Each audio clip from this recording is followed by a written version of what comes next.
The August night in 1854 hung over Willowbrook Plantation like a secret that God himself had tried to bury, and failed. The air was thick, not just with humidity, but with consequence. If you'd walked that road outside Charleston at midnight, you'd have smelled magnolia, yes. But beneath it, something older, metallic and final, the scent of blood that refused to be forgotten. They say the dead whisper through the trees in the Carolina Low Country, and that if you listen long enough, you can hear their names. But on that night, no spirit dared speak the name of Seraphina Moss. Not because she was evil, but because she had done what most souls only dream of. She turned her grief into judgment. Now, before I go any further, I need you to ask yourself something. Do you really want to know this story? Because this isn't just another ghost tale or plantation tragedy. This is a truth carved into the spine of America, a truth they built churches to forget and schools to erase. And if you hear it through to the end, it will change how you see mercy, vengeance, and even God himself. Tell me in the comments where you're watching from, because tonight you're stepping into a place most men can't handle. In the master bedroom of the great house, a woman screamed. Her name was Cordelia Ashworth, 23, porcelain skin, soft hands that had never known labor, and a womb that had failed her too many times before. The plantation doctor had given up. Her husband, Jeremiah, the master of Willowbrook, had called for the only woman whose hands were still trusted in a county drowning in stillbirths, Seraphina. They said she had a gift. They said her touch brought life, but gifts like hers always come with a curse. As the mistress's screams tore through the humid dark, Seraphina moved like a shadow. No hesitation, no fear, just precision. The candlelight caught the silver in her hair, threads of grey that had appeared the night her daughter was taken from her, sold at 7 years old to a rice plantation down near Georgetown. Delilah, she'd been called, a name that meant betrayal and beauty in the same breath. 6 months later, Delilah was dead. Fever, they said. Murder, Seraphina knew. And that night, under the moaning pines of South Carolina, she began to answer. She pressed her palms against the young mistress's belly, felt the life inside, small and trembling, fighting to enter a world that had never been kind to anyone born brown. Seraphina's voice was steady. "Push, mistress," she said. "Push now." The baby crowned, perfect, white, breathing, fragile. For a single heartbeat, it was alive. And then, as the storm outside rolled over the fields, Seraphina's thumb found the soft spot beneath its skull. Just a flicker of pressure, enough to stop a heart before it ever learned cruelty. Cordelia never saw it. The candlelight hid everything but Seraphina's tears. Real ones, summoned from the deep, where Delilah's laughter still echoed. "I'm sorry, mistress," she whispered, cradling the still form. "The Lord's called him home before he could draw breath." That's what they always said, the Lord's will. But there are moments when the Lord has nothing to do with it. Outside, a screech owl called 3 times, a bad omen to the slaves, but not to Seraphina. She no longer believed in omens, she believed in balance. 5 children, 5 white families, 5 perfect stillbirths, each one delivered by the same steady hands, each one written in her secret leather journal under her straw mattress, 5 small offerings to the memory of her daughter. But vengeance is never satisfied. Once you begin feeding it, it grows teeth. And Seraphina had only just begun to feed hers. You see, history will tell you that evil wears a face, that you can recognize it. But the real darkness, the kind that shapes nations, wears an apron, wipes away blood, and smiles politely when the doctor enters the room. This story isn't just about revenge, it's about how power corrupts mercy, and how mercy, when twisted enough times, becomes a weapon sharper than any blade. And by the time this is over, you'll understand why Seraphina Moss, a slave midwife, became a ghost that still walks the fields of South Carolina. They buried her name, but not her truth, and the truth is what you came here for. Morning came to Willowbrook with a hush so complete it felt like the land itself was holding its breath. A thin fog crept from the marshes, curling around the cypress trunks and the slave cabins, until every path, every doorway, seemed caught between dream and waking. In the big house, white curtains stirred with the breeze, carrying the faint perfume of camphor and the distant echo of Cordelia Ashworth's weeping. Seraphina Moss rose before the sun, as she always did. Her hands, though scrubbed until raw, still smelled faintly of blood and lavender. The previous night's work clung to her body like a second skin. She moved carefully. Rituals mattered. The bowl of water, the whispered prayer, the touch of the wooden cross her grandmother had carved. Not because she expected salvation, but because repetition kept the mind from breaking. Outside, the quarters were alive with the slow rhythm of dawn. The cook fires smoked, the field hands murmured, the overseer's whip cracked somewhere near the cotton shed. None of it touched her anymore. Her life existed in the narrow corridor between pain and purpose. Then came the knock. Aunt Hesper stood in the doorway, her shoulders stooped but her eyes sharp as ever. "You looking for peace in that bowl, child," she said quietly. "Ain't none there." She handed Seraphina a cup of bitter chicory coffee and lingered. "You know they talkin'? 5 babies gone cold in your hands. People start out in numbers. Sooner or later they reach a sum that don't please nobody." Seraphina met her gaze. "Let them count," she said. "They still come to me when their women scream. They still believe I can bargain with death." Hesper's jaw tightened. "And can you?" A long silence passed between them. Then Seraphina said, "I can make death listen." She stepped outside, needing air.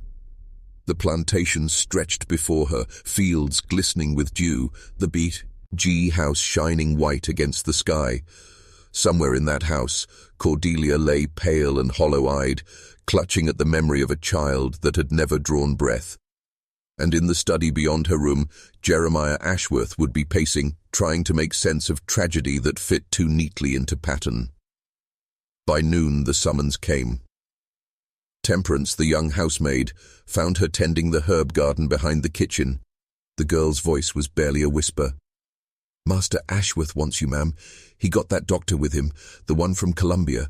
Seraphina's hands paused above the lavender stems. "Dr. Blackwood?" Temperance nodded. "He been talking to Master since breakfast. He's asking questions." The midwife rose slowly, dusting her palms on her apron. She had heard of the doctor, his experiments, his obsession with causes of disease, his arrogance polished by university halls. A man who saw the world as a series of specimens to be dissected never lived. When Seraphina entered the study, the air smelled of pipe smoke and fear. Jeremiah Ashworth stood by the window, his eyes red-rimmed from drink and grief. Across from him, Dr. Thaddeus Blackwood sat perfectly composed, gold spectacles glinting, a notebook open in his lap. "So this is the famous midwife," he said, voice clipped, northern, "the one who serves half the county." Seraphina inclined her head. "Yes, sir. I do what I can." Blackwood regarded her as though she were a puzzle. "You've attended 5 births ending in stillbirth, all among the plantation families." "Yes, sir." "Curious," he murmured, making a note. "Tell me, what herbs do you use? I've heard fascinating things about African remedies, roots and teas not found in European medicine." She kept her tone even. "I use what the Lord provides for easing pain. Feverfew, pennyroyal, sometimes chamomile. Nothing that harms, sir." "Nothing," Blackwood echoed. "And yet the infants die." Jeremiah turned sharply. "Are you saying she's to blame?" The doctor raised a pale hand. "I am saying only that patterns interest me. Life leaves traces, Mr. Ashworth, and so does death." Seraphina felt his gaze pierce her like a blade. She met it without flinching. "Death don't need my help on a plantation, sir. He got plenty of work already." For a moment, even the doctor was silent. Then he smiled faintly, almost with admiration. "Indeed." When she left the room, the master's voice followed her down the hall, low, uncertain, afraid. "If she's done wrong, doctor, You'll prove it? Blackwood's reply was soft. If she's innocent, Mr. Ashworth, the truth will spare her. But if she's not, it will expose her. That night, alone in her cabin, Serafina lit a single candle and opened her leather journal. Beneath the names already written, she added a line in a hand that did not tremble. Dr. Thaddeus Blackwood, to be dealt with in due time. Outside, the swamp winds rose, whispering through the moss. Somewhere out there, her daughter's spirit seemed to stir.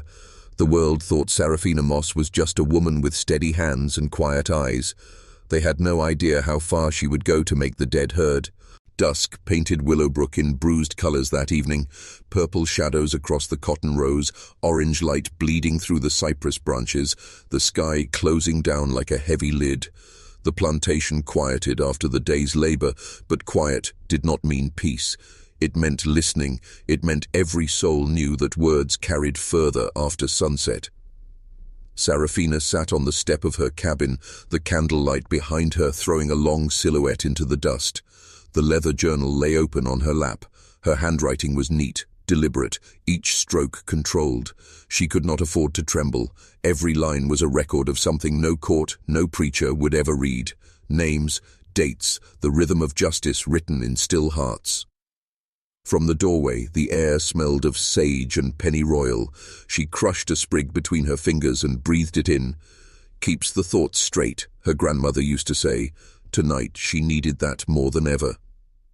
A small figure moved through the fog, the sound of hesitant footsteps. Temperance. The girl paused at the threshold, hands clasped tight. Her eyes had the haunted shine of someone who had seen too much too young. "You shouldn't be here after dark," Serafina said quietly.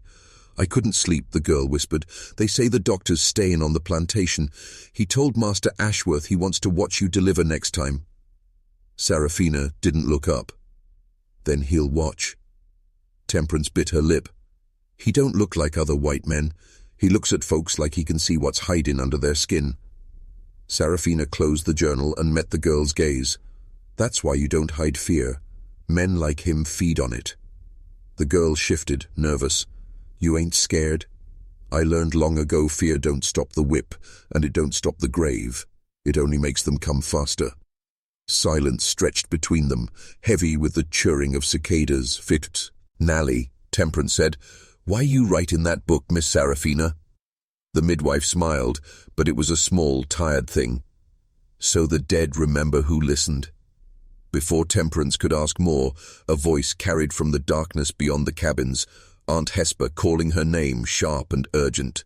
The girl fled, and Serafina watched the shadows swallow her whole. When she turned back inside, she could feel the shift in the air. Someone had been in her cabin. The bowl on the table had been moved a finger's width, the straw under the bed disturbed. She checked the journal again, untouched, but she knew the smell of intrusion. A man's cologne, faint, alien, the doctor's. Dr. Blackwood was testing boundaries. The next day he appeared at the quarters under the guise of curiosity. The slaves parted for him like reeds before a boat.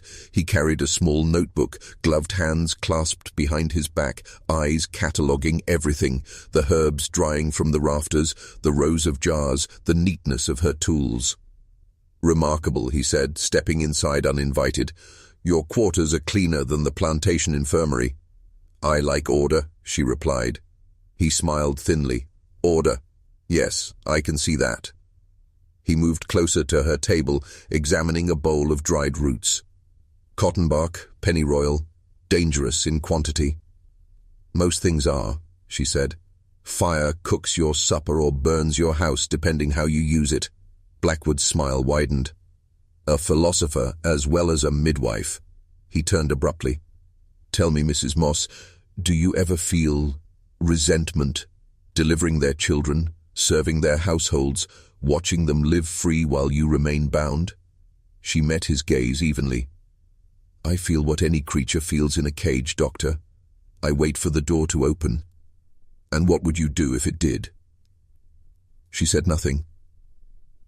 For a long moment neither spoke. Outside a crow screamed, breaking the silence. Blackwood glanced toward the sound. "Omens," he said softly. "You people believe in them." "I believe everything alive sends a warning before it dies," Serafina said. "You just got to be listening." He left after that, but the air in the cabin stayed cold long after his footsteps faded. Serafina sat again with her journal that night, listening to the wind push against the shutters. There were two paths before her now, one where she stopped, let suspicion grow until it crushed her, and another where she stepped first, where she decided what the doctor learned and what he never would. She dipped her quill in ink and wrote beneath the last line, "Observe the Watcher." The candle guttered low, shadows twitching on the walls. Somewhere beyond the swamp, thunder rolled. And Serafina Moss smiled, a small, secret smile that held the shape of a plan beginning to form. The rains came that week, thick, punishing storms that blurred the horizon and turned the red dirt roads to rivers. On Willowbrook Plantation, work did not stop. It only moved indoors. The enslaved mended tools, patched roofs, and prayed the lightning would not find the cabins. From the high windows of the big house, thunder looked picturesque. From the quarters, it sounded like judgment. Serafina welcomed it.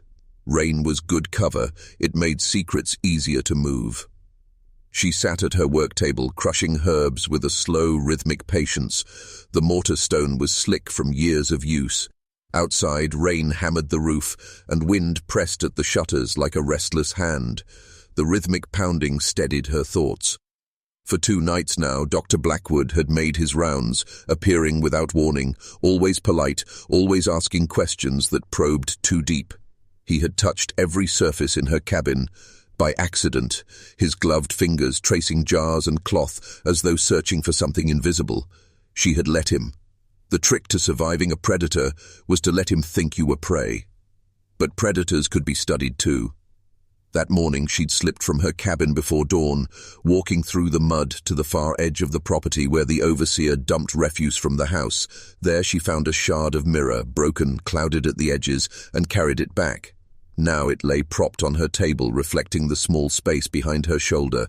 Every few minutes she checked it, a small precaution, but one that kept her alive. The first knock came just after noon. 3 sharp raps, not the hesitant tap of Temperance or the weighty rhythm of Aunt Hesper. She didn't move. The door creaked open anyway. "Mrs. Moss," Dr. Blackwood said, "forgive the intrusion." She looked up from her work. "You do that easy, sir." He smiled faintly and stepped inside. His boots left neat print. It was in the dirt floor. "You mentioned fire the other day, how it cooks or destroys. I've been thinking about that. Power fascinates me, you see. Who has it, who believes they have it, and who hides it well enough to survive?" He approached the table, eyes falling on the bundles of roots. "I confess, I'm not sure which kind you are yet." She folded her hands. "Maybe the kind that remembers who taught her to live." "Your grandmother?" Serafina nodded once. "I read about her," he said. "A healer on the Thistledown estate. Records say she was disciplined for unconventional practices. She healed what others couldn't. That kind of skill makes people nervous." He studied her face. "And what about you? Have you improved upon her lessons?" She met his gaze with quiet steadiness. "Everyone improves on what came before, Doctor. That's how the world keeps turning." For a moment he looked almost pleased. "Indeed." He turned to leave but paused in the doorway. "There's another birth expected soon. Fairweather Plantation, I believe. I've arranged with Mr. Ashworth to accompany you when the time comes. For observation, of course." Her heart gave a slow, measured beat. "As you wish, sir." When he was gone, Serafina exhaled. The mirror caught the flicker of her eyes, sharp, calculating. She gathered the herbs into small linen bundles, each marked with a different knot. One eased pain, one slowed the heart, another stopped breath completely.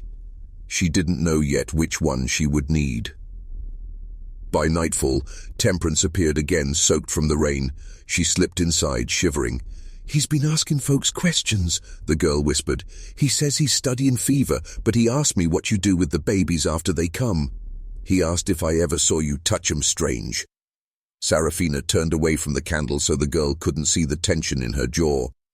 And what did you say?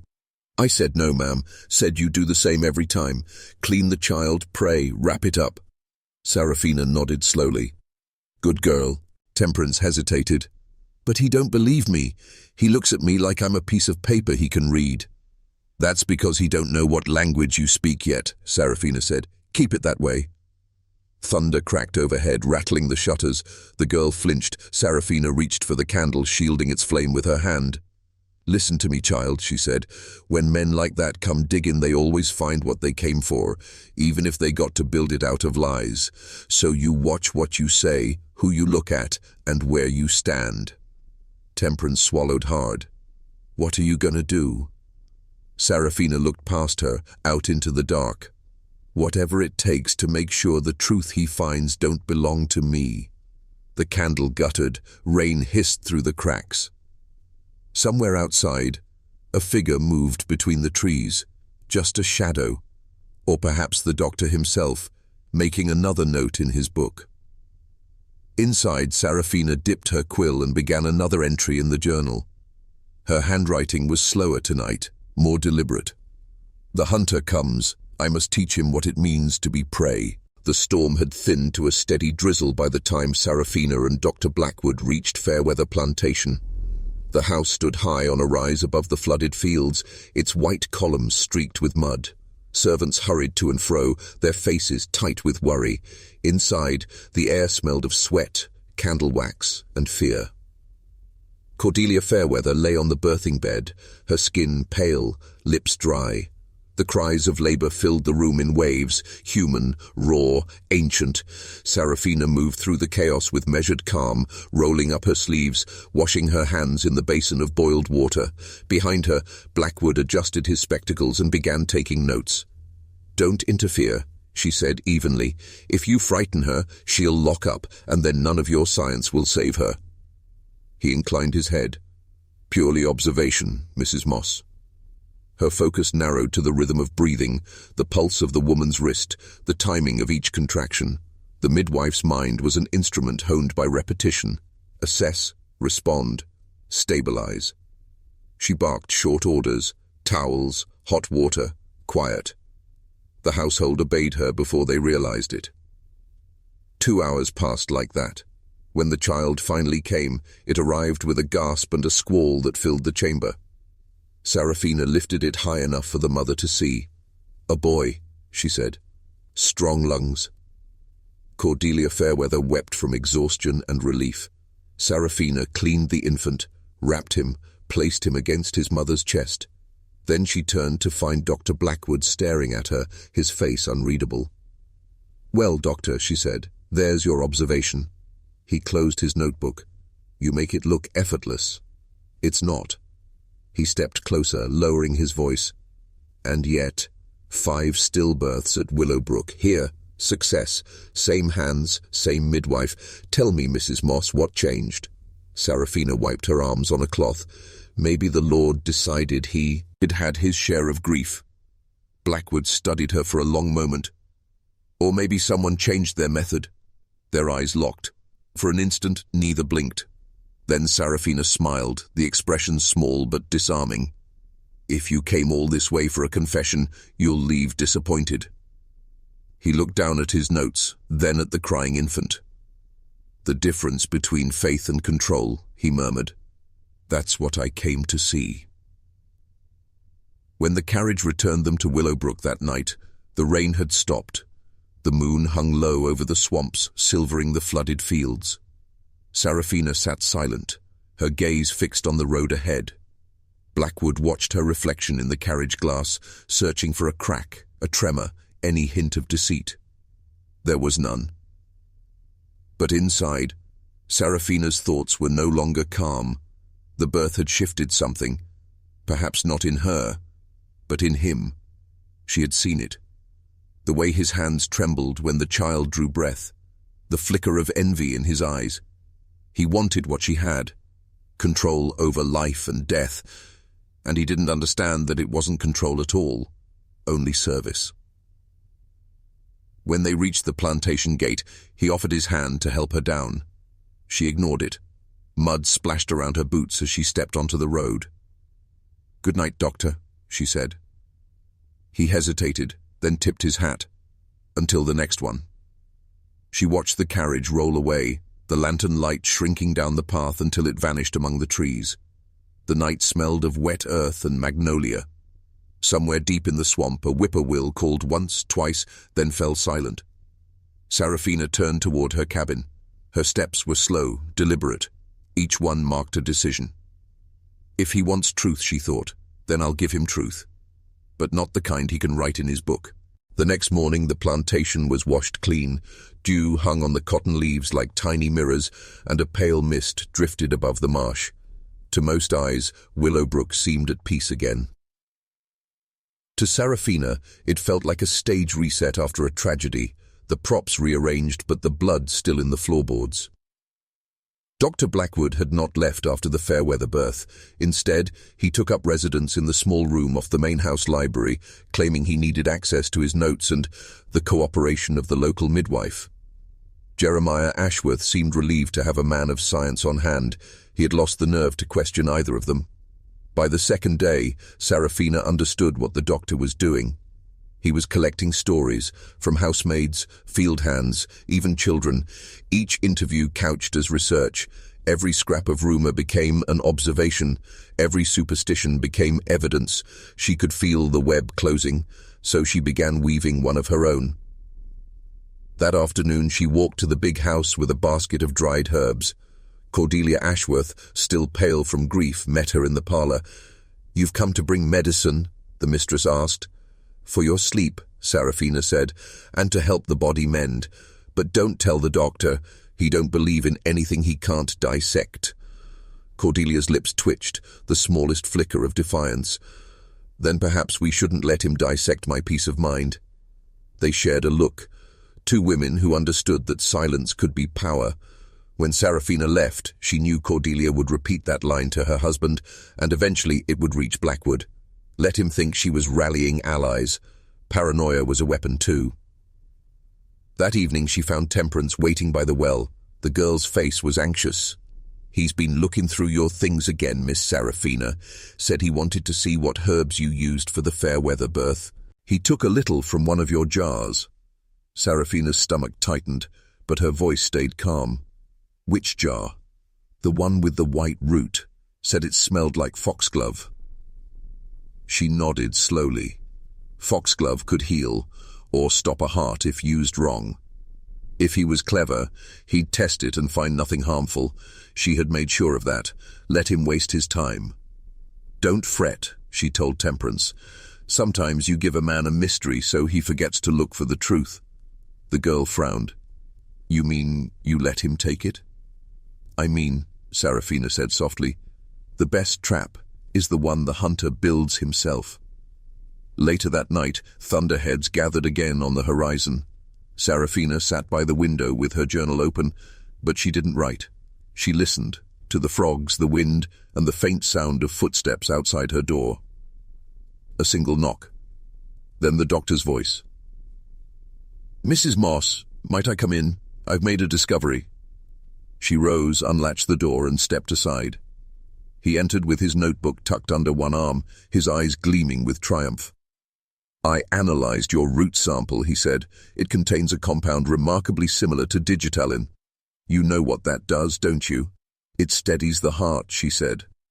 "In small doses, yes. In larger doses, it stops it." "Then you should be careful with it, Doctor." He studied her, searching for the flicker of fear. There was none. "I should report this to the authorities," he said finally, "but I suspect you'd prefer we settle the matter privately." Serafina folded her arms. "You suspect many things, sir. Doesn't make them true." He smiled thinly. "No, but perception can ruin a person as surely as guilt." For a long time they faced each other in silence. Then Serafina said, "Tell me something, Doctor. If you found proof I'd killed those babies, what would you do? Hang me? Or write a paper about it and call it discovery?" The question stopped him. His jaw tightened. Science is about truth. Then maybe you should ask yourself what kind you're chasing. Some truths make a man wiser, some make him wicked. She stepped closer, so near he could smell the faint trace of sage and smoke on her skin. Be sure you know which one you're looking for. Blackwood blinked first. He turned, muttered a stiff goodnight, and left. When the door closed behind him, Serafina allowed herself a slow breath. The rain began again, soft at first, then harder, masking the tremor in her hands. She had held her ground, but she knew now that the doctor would not stop until one of them was destroyed.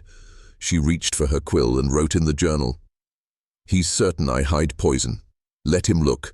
The real poison is doubt, and I've already poured it into his cup." By the end of that week, Willowbrook felt smaller. News, like humidity, seeped into every crack, slow, invisible, suffocating. People began to whisper again. They whispered in the fields, at the well, in the kitchen where the iron pots never stopped boiling. Someone said Dr. Blackwood had proof. Someone else swore they'd seen him carry a vial of something pale and glowing from Serafina's cabin. None of it was true, but that didn't matter. Rumor is the only fire that burns hotter when fed with lies. Serafina could feel the shift each time she walked past a group of workers. Heads dipped, talk stopped. Even Aunt Hesper had grown quieter, her eyes darting toward the big house whenever the doctor passed. At supper, Jeremiah Ashworth sent for Serafina. She stood in the doorway of the dining room, still wearing her apron, while the master sat heavy in his chair, a decanter between his hands. Blackwood stood by the hearth, his notebook closed for once. Jeremiah's voice was slow and thick. "Doctor tells me the herbs you use can be dangerous." "They can be," she answered. "So can whiskey if a man forgets when to stop." Ashworth flinched at that, but said nothing. The doctor's tone remained polite. "I've advised Mr. Ashworth to limit your practice until we complete our inquiries, for everyone's safety." Serafina kept her eyes on the master. "Then you'll have a house full of women praying their next child lives through the night." Ashworth looked away. "It's just until things settle." She nodded once, turned, and left without another word. That night the quarters were restless. The people needed someone to blame, and fear always points toward the one who knows too much. Temperance came to her cabin, eyes wide. "They say you made the babies still so the mothers wouldn't have to see 'em grow up slaves." Serafina's heart gave a single hard beat. "Who said that?" "Doesn't matter who said it," the girl whispered. "They're starting to believe it." Serafina sat down slowly. "That story makes me a monster to some and a savior to others. Either way, it keeps me alive for now. Let it spread." Temperance stared. "You want them to think that?" "I want the truth to be mine to give, not his to take." By morning, the doctor's notebook was missing. He stormed through the quarters, demanding answers, accusing anyone who looked away too quickly. Serafina watched from her doorway as he questioned Temperance, his patience cracking, his voice rising. When he turned to her, she spoke first. "Lose something important, Doctor?" His face flushed. "My notes. They've been taken. They contain sensitive material, evidence." "Then maybe you should ask why the Lord decided you didn't need it no more." He stepped closer, lowering his voice. "You think you can frighten me with scripture?" "No," she said, meeting his gaze. "Just remind you that pride always comes before the fall." He turned on his heel and strode back toward the house, mud spattering his boots. That night, the wind changed direction. Smoke from the big house drifted low across the fields, carrying the smell of candle grease and burned paper. From her window, Serafina saw the doctor's silhouette at his desk, the light flickering over his face. He was writing again, rebuilding what he had lost, reshaping the story in ink and anger. She knew then that neither of them could undo what had begun. She had taken his certainty. He would take her peace. She opened her journal and wrote, "Truth ain't a candle you hold steady. It's a fire that spreads until it finds something to consume. If he means to burn me with it, I'll make sure he burns too." Outside, the wind carried the sound of frogs and distant thunder. Inside, Serafina dipped her pen again, calm, deliberate, planning the next move in a game neither could afford to lose. 2 weeks later, Willowbrook, filled with horses, polished carriages, and the smell of perfume. The county wives had come to call. What they really came for was reassurance that the tragedies were over, that childbirth could once again be left safely in Seraphina Moss's hands.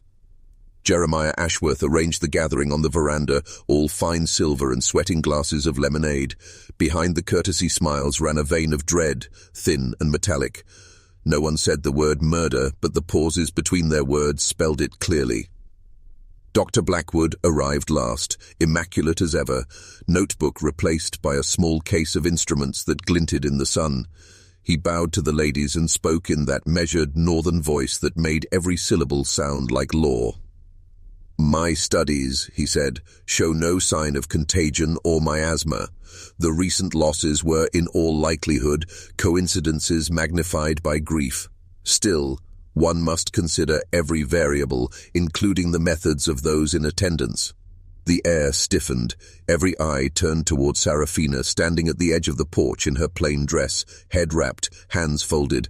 She felt the gaze like weight on her shoulders, but didn't flinch. "If the doctor finds fault in my methods, he should say so plain. These hands have caught near 100 living babies in this county. If God took a few, I won't claim to know his reasons." The women murmured. Some nodded, some looked away. Jeremiah shifted uneasily, caught between two kinds of power, the one he owned and the one he feared. Blackwood smiled thinly. "Faith has its place, Mrs. Moss, but knowledge protects us from superstition. I intend to demonstrate a safer procedure, one that relies on reason rather than ritual." He opened his case. Steel instruments gleamed against red velvet. The wives gasped softly. The tools looked more suited to dissection than delivery. Seraphina stepped forward.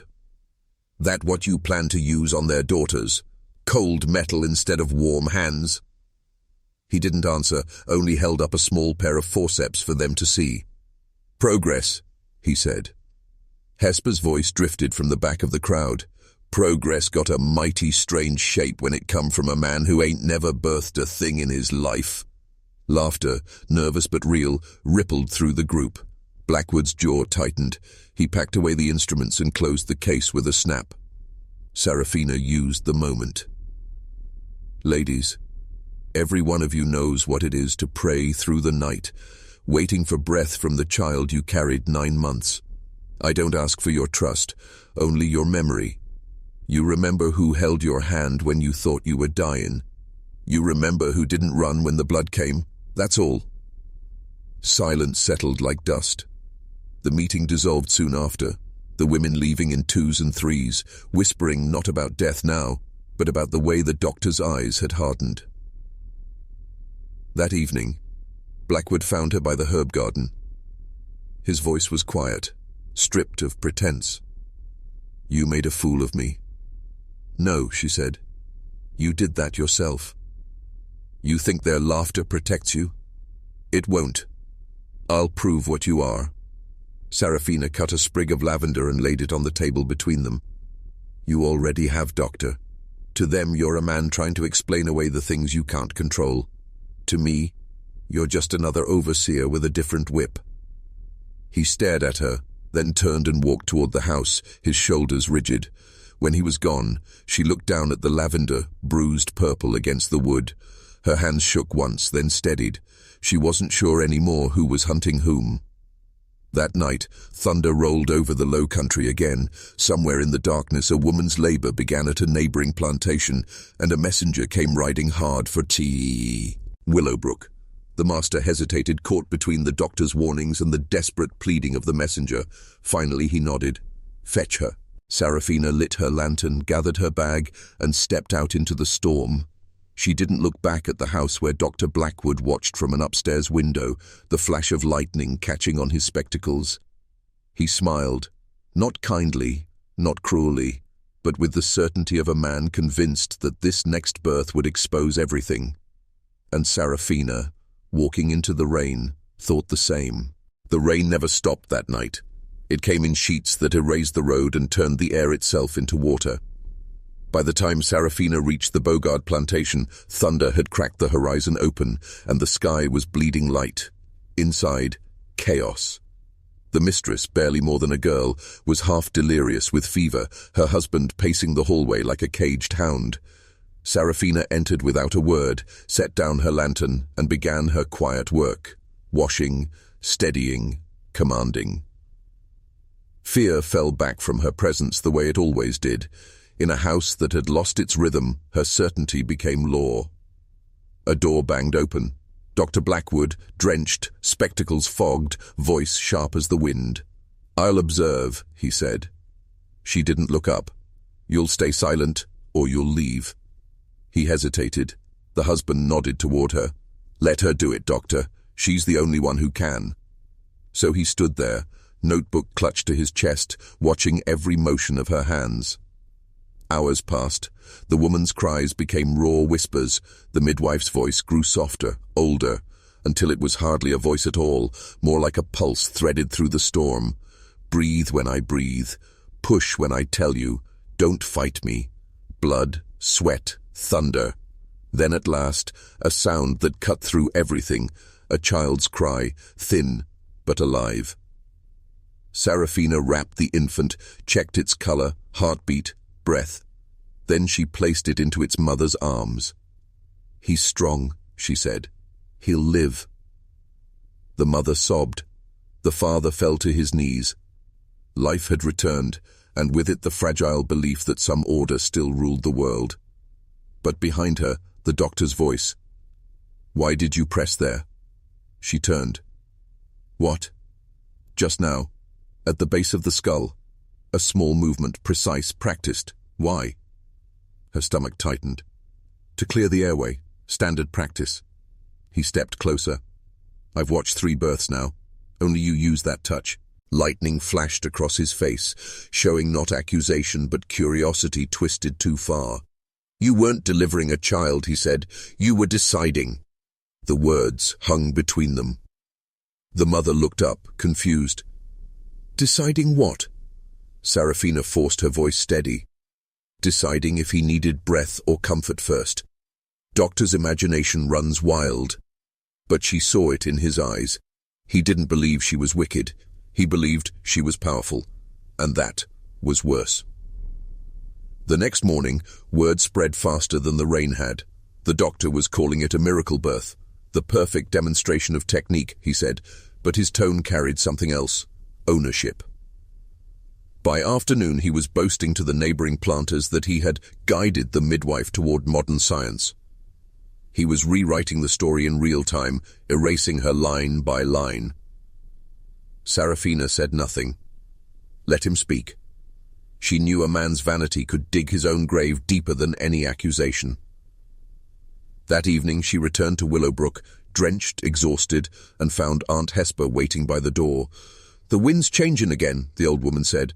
"You can feel it, can't you?" Serafina nodded. "The doctor's making himself a prophet." Hesper's eyes narrowed. "Prophets burn as easy as witches when the fire's ready." Inside, Serafina sat at her table, opened her journal, and wrote slowly, each letter heavy with rainwater from her sleeve. October 12th, 1855. Bogard child lives. The doctor watched and saw only what pride would let him see. Pride is a blindness with sharp teeth.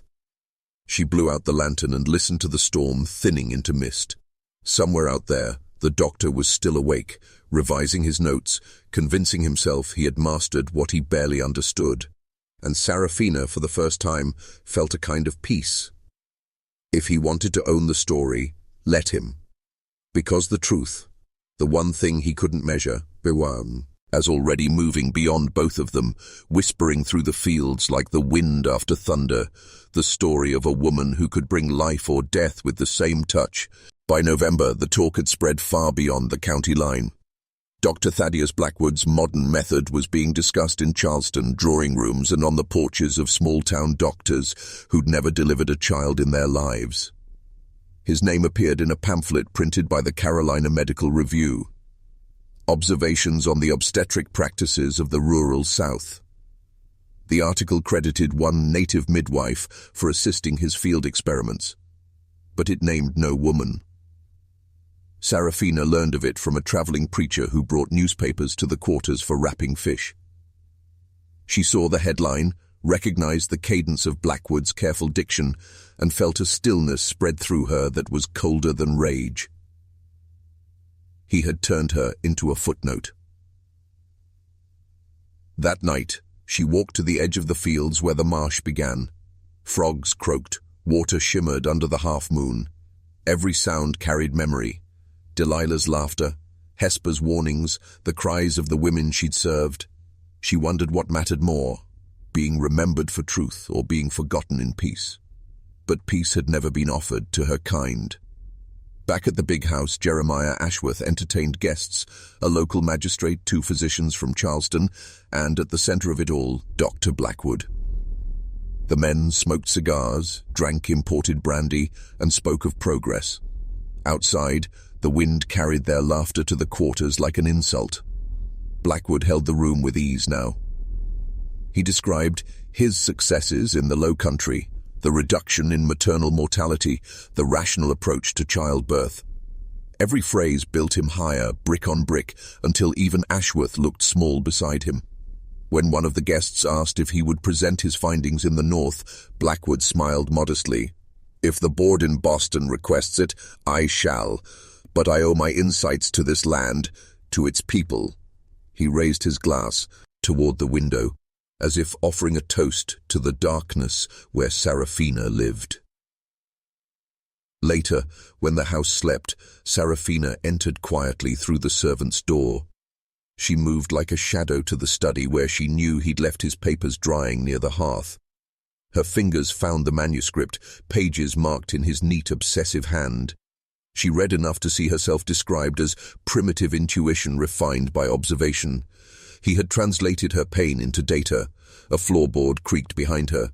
"Couldn't sleep," his voice said. She turned slowly. He stood in the doorway, shirt open at the collar, expression unreadable. "You could have asked," he said. "I'd have shown you what I wrote." "I've seen enough," she answered. He stepped closer, the firelight flickering between them. "You think I stole from you, but I've given you immortality. A century from now, when they speak of Southern medicine, your name, well, perhaps not your name, but your work, will live." She looked at him, calm as stone. "Work without name is theft. Immortality without truth is a curse."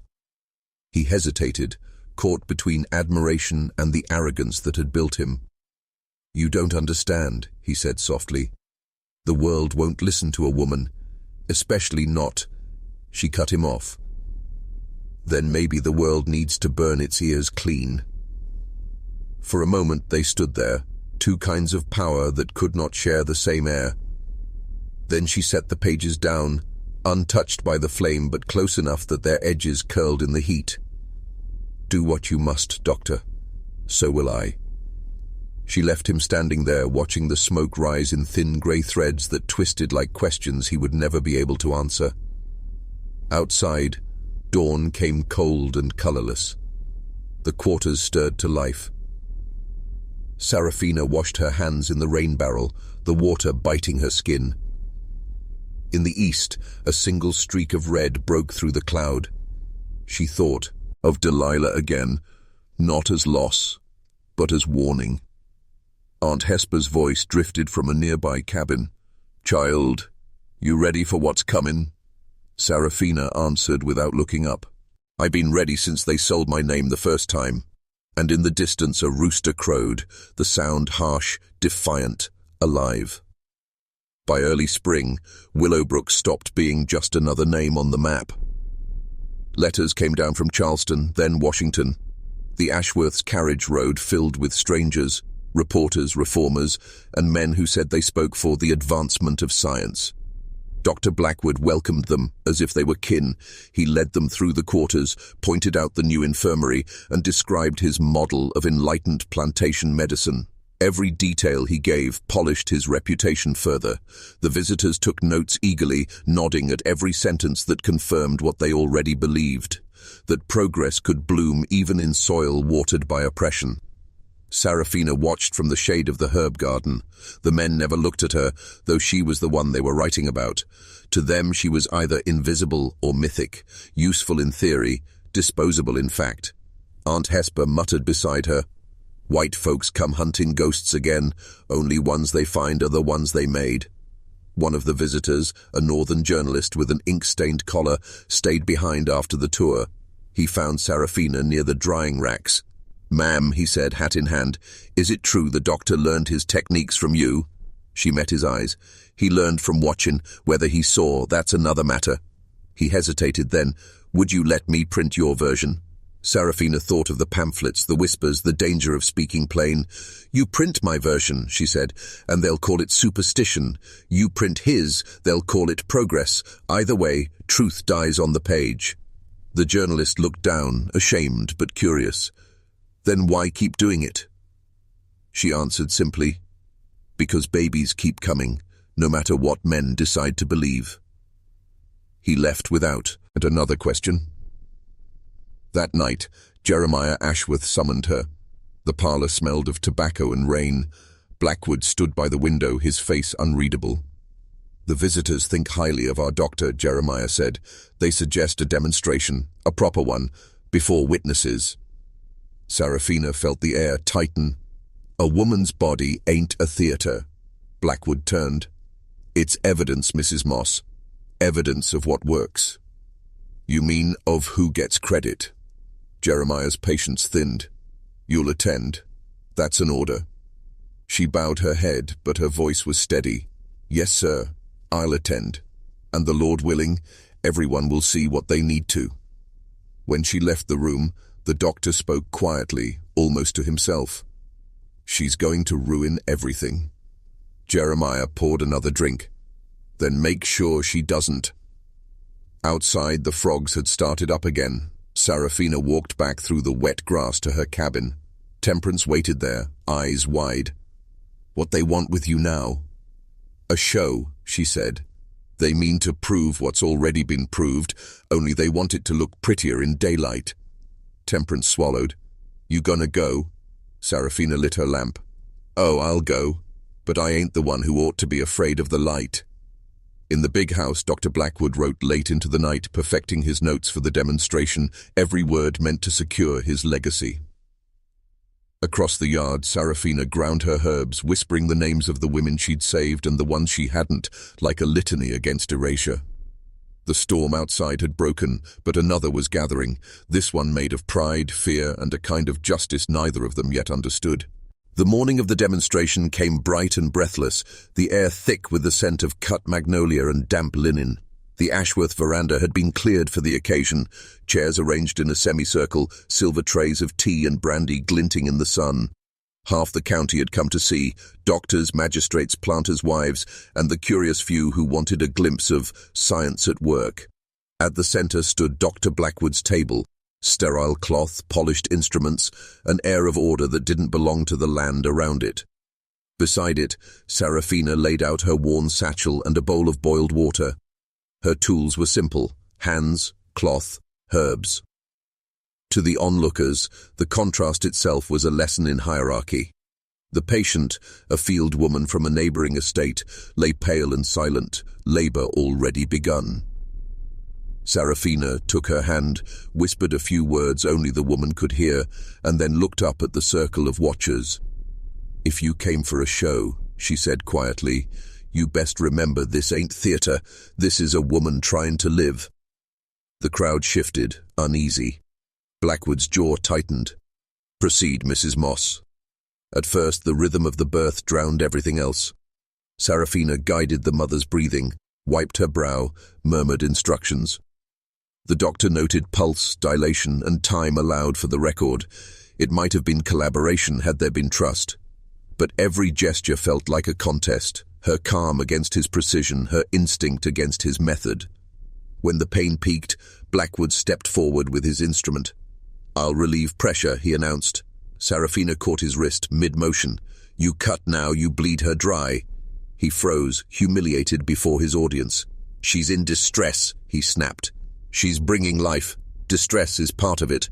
A murmur rippled through the onlookers. Ashworth coughed into his hand, uncomfortable. Blackwood tried. Hit again, voice clipped. "Mrs. Moss, stand aside." She didn't move. Instead, she spoke to the woman, low and steady. coaxing each breath until, with a single long cry, the child came free. For a moment, there was only silence, and then the thin, unmistakable wail of a newborn. Serafina lifted the baby, wiped him clean, and set him on his mother's chest.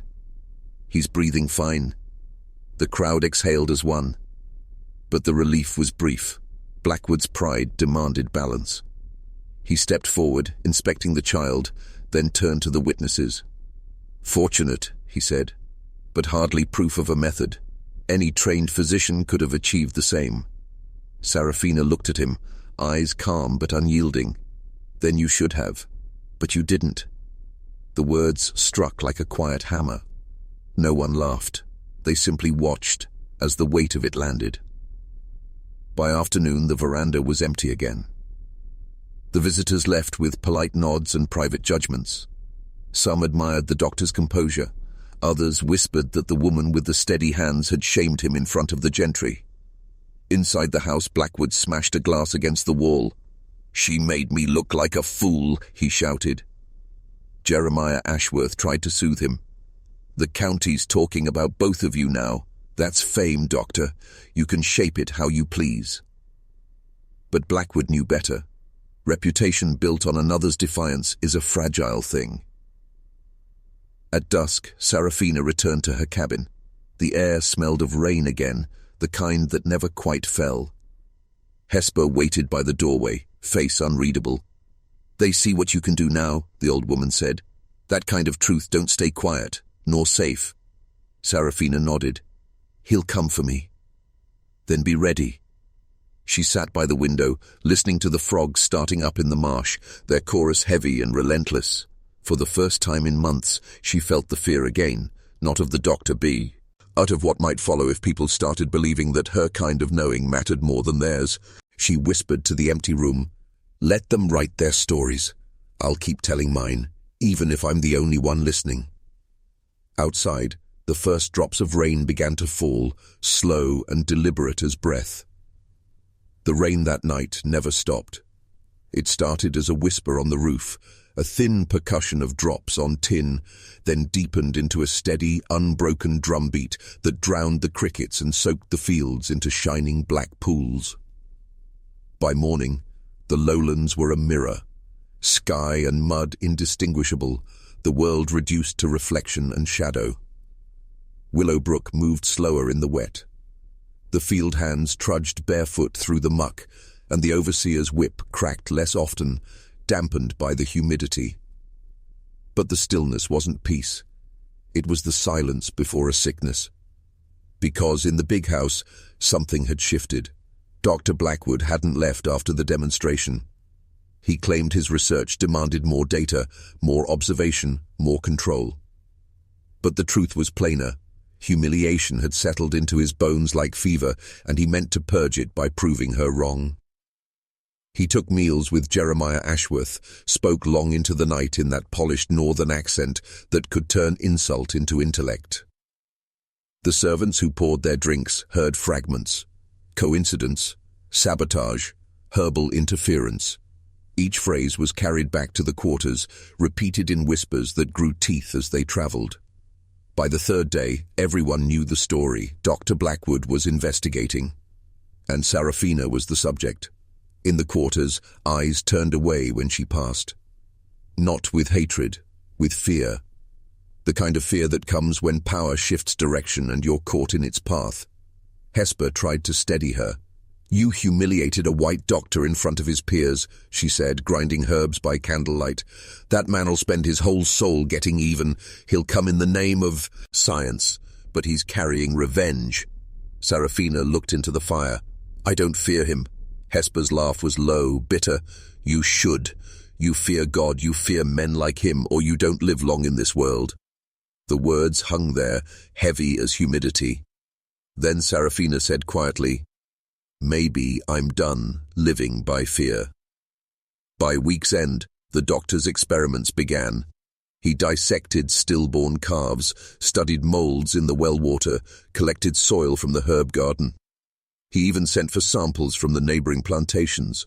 all under the guise of public health, but everyone knew whose name threaded through his notes. One afternoon, Temperance came running to Serafina's cabin, breathless, hair plastered to her cheeks. "They searched your garden," she gasped. "They found the pennyroyal and the tansy. He told Master Ashworth they were abortive herbs." Serafina closed her eyes. Of course he had. The same plants used for easing fevers could, in wrong doses, end pregnancies. Knowledge itself had become her accuser. That night she burned half her garden under the cover of rain. Smoke curled like ghosts through the dark. She stood watching the last embers die, the scent of scorched earth thick in her lungs. It wasn't just plants she was destroying. It was the proof of every woman who'd ever whispered her secrets to her in the dark, every quiet act of survival now twisted into evidence of sin. Meanwhile, Dr. Blackwood wrote letters. To colleagues in Charleston, to the medical board, to a society up north that collected anomalous data.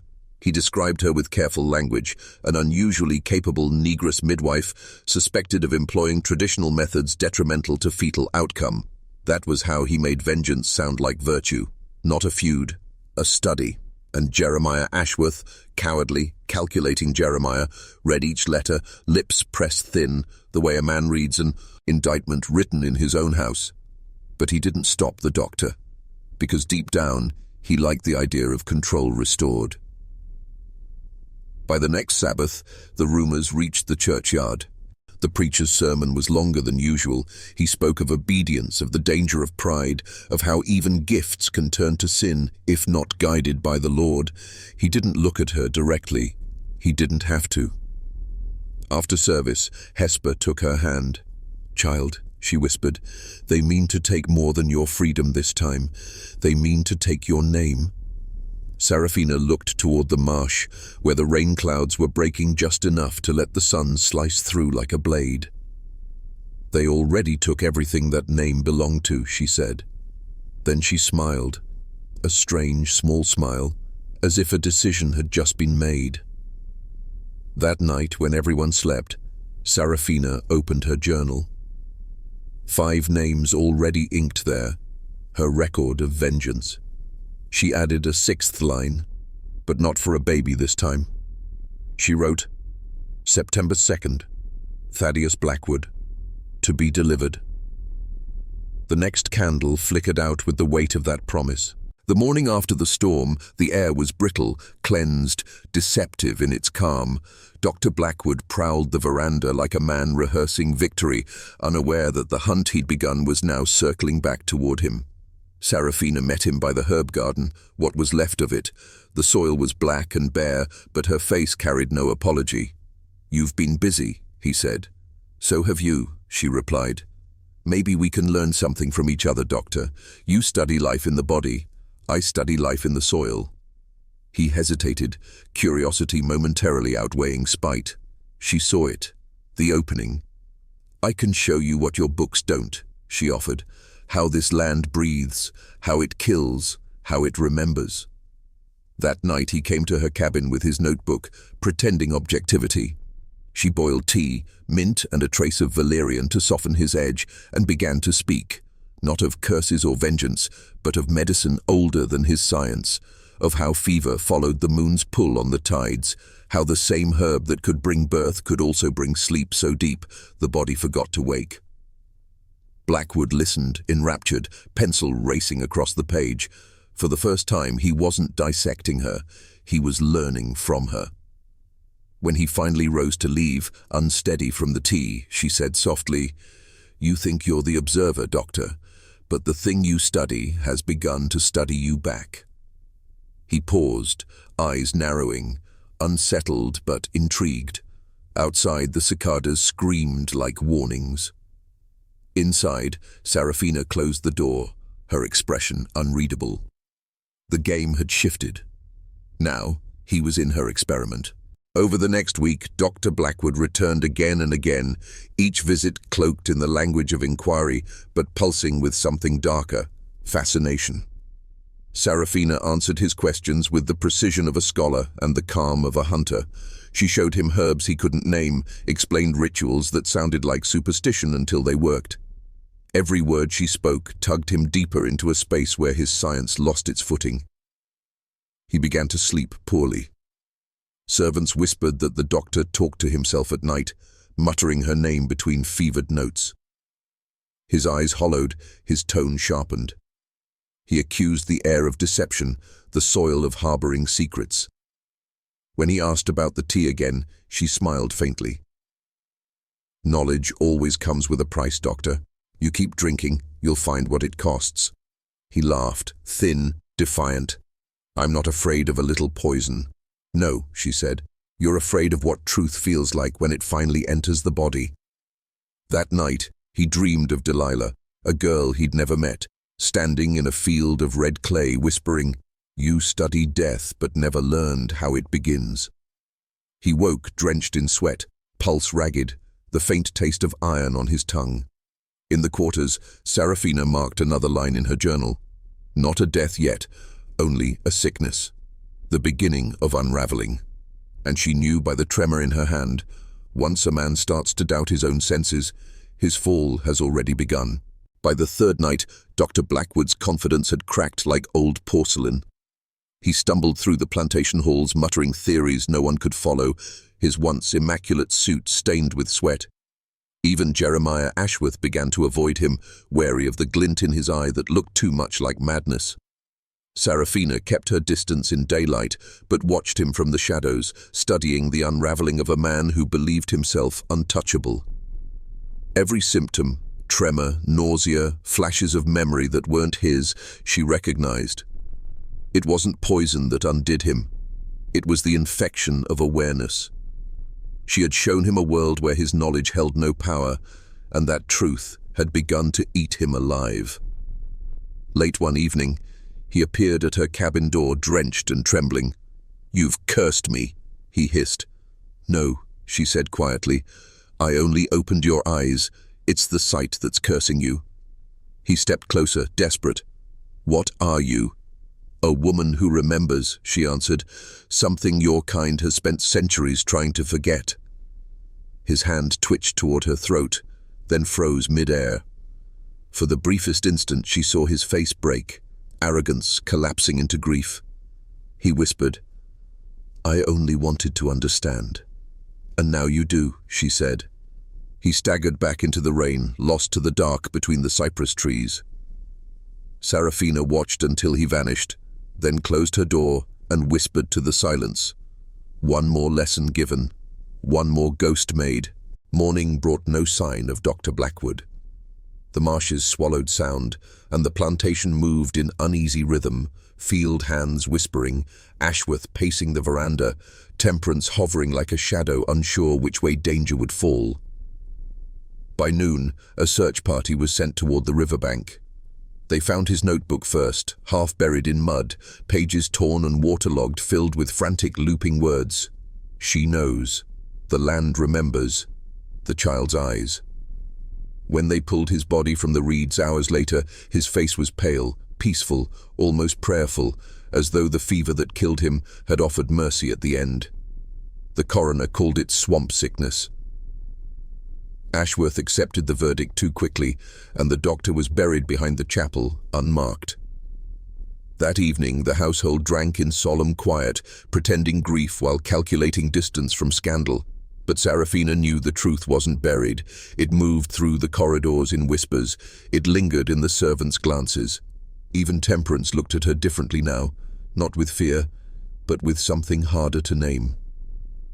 "Did you kill him?" the girl asked finally, voice trembling but steady. Serafina looked up from the fire. "No, child. I only showed him what he already carried." Temperance swallowed, her eyes wet. "And what do I carry?" Serafina reached out, brushed a hand against her cheek. "Hope," she said softly, "and that's heavier than any curse." Outside, thunder rolled again, low, distant, like the world clearing its throat before the next storm. In the weeks that followed, Willowbrook held its breath. Dr. Blackwood's death was spoken of only in murmurs, the kind that never left the property line. Jeremiah Ashworth resumed his routines, whiskey before noon, ledgers after supper, but his gaze lingered too long on Seraphina whenever she passed. He didn't believe in curses, but he feared anything that couldn't be measured, and Seraphina now embodied both mystery and danger. The births didn't stop. Life, as ever, pushed through the rot. 2 more plantation wives sent for her, trusting the same hands that had frightened a doctor to death. And each time, the babies lived. Each time, the mothers wept gratitude. Seraphina worked with silent precision, no vengeance, no tremor, only calm mastery. Rumors changed shape. Where once she was whispered of as a bringer of death, now some said she was blessed, that no fever could touch a mother she'd tended. Faith and fear, the twin currencies of the South, began to balance around her name. One night, Temperance brought her a folded note, edges sealed with the Ashworth crest. "From Master Jeremiah," she said, avoiding her eyes. Seraphina broke the wax. The letter was brief. "Leave Willowbrook by week's end. Your work here is done." She read it twice, unmoved, then burned it over the lamp flame. Smoke curled toward the ceiling like a benediction. "Let him think he's ended something," she murmured. "Some truths don't end. They travel." By the time the sun rose on her final week at Willowbrook, Seraphina had already packed what little she owned: 2 jars of dried herbs, a worn journal, and a locket containing a lock of her sister's hair. She moved quietly through the dawn mist, pausing at the edge of the fields where slaves still bent to the rhythm of survival. When they saw her, they straightened, uncertain whether to speak. She smiled faintly. "You keep the land alive," she said.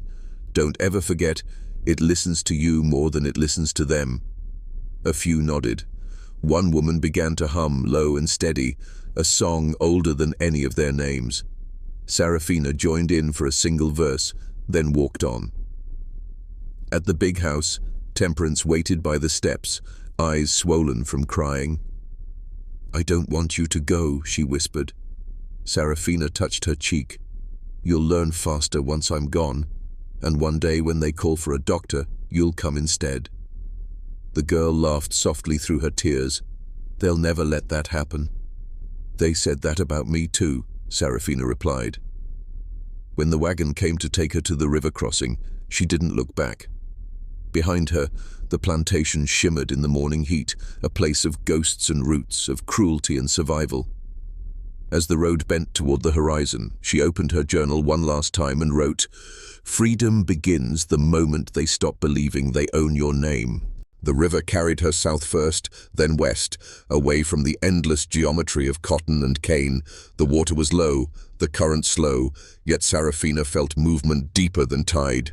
Each mile uncoiled the weight of Willowbrook from her shoulders. Each bend erased a piece of silence forced upon her. In the next town, she found work with a freedwoman who kept a small apothecary behind a church. The shelves were lined with glass jars and hope. Seraphina mended wounds, delivered babies, treated coughs that doctors wouldn't touch. People came to her quietly at first, then openly.